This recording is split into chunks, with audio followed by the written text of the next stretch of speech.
Sir, I am so glad that you give us your precious time. Sir, I have two questions. If you give me permission to ask, I will ask. Sir, my first question is that what is more important for humanity or religion? My second question is that sir, as you know, Pakistani society is a male-dominant society. Islam gives us rights. Islam gives us many rights to women, but 95% of Pakistani female faces domestic violence, honor killing, harassment, and many more. So, sir, what is your stance on this, and how can, by Islamic rules, we can stop this? Is it possible or not? Thank you, sir.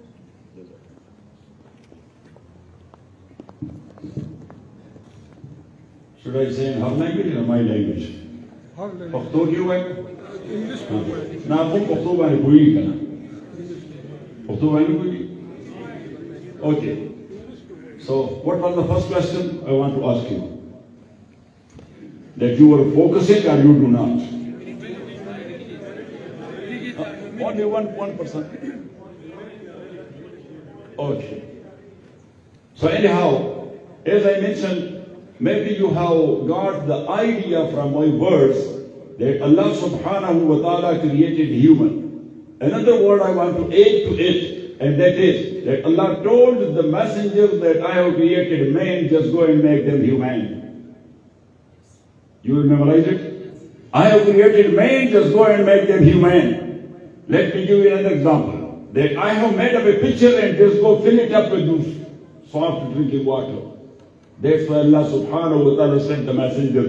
And number two, as I mentioned this ayah there, that Allah subhanahu wa ta'ala says regarding kuffar and mushrikeen, those who were torturing mentally the messenger concerned, Allah subhanahu wa ta'ala said, Ulaika kal an'am, bal mazal, their structure was looking like a human and they were considered human. But Allah said they are worse than animal. They are what then? That is number two. And number three, actually this type of talk is going on all over the world because of secular concept. Because in secularism, they say humanity is prior to religion. We say maybe that is prior to other religions but not to Islam. Why? Because Islam is doing advocacy of humanity. Islam is the religion of humanity. And the second question of my daughter, that was supporting my idea, that Islam has given us a lot of rights. And rights are for humans. And the source of right is not a constitution, not a law or any other source in Islamic. I have written a book, and that book is named as Islamic Politics, or Islam and Politics.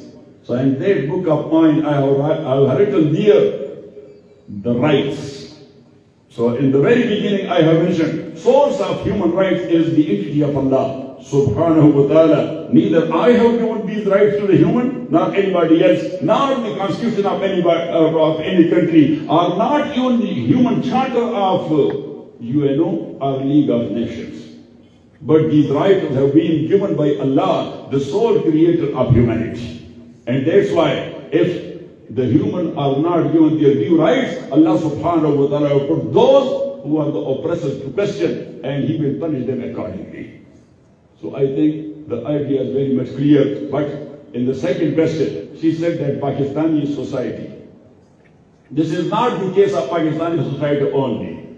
You are learned daughter of mine. Maybe you have studied the history of Europe and the history of America. They passed through all these processes. We are passing now. These are intifaqat, this is natural system. They have done all these wrongs to the human as well as especially to the woman. But through a process, they approached such a state that now they are providing them their due rights. We are processing to that. May Allah subhanahu wa ta'ala provide us such like guides and such like leaders who should be advocates of these rights. Then everybody's due right will be safe and sound. Inshallah, I'm very much sure. Wa akhiru da'wana alhamdulillahi rabbil alamin.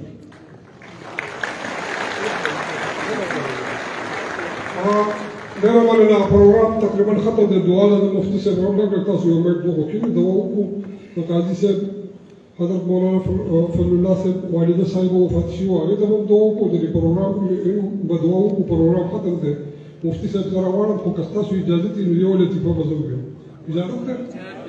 اچھا یو لطیفه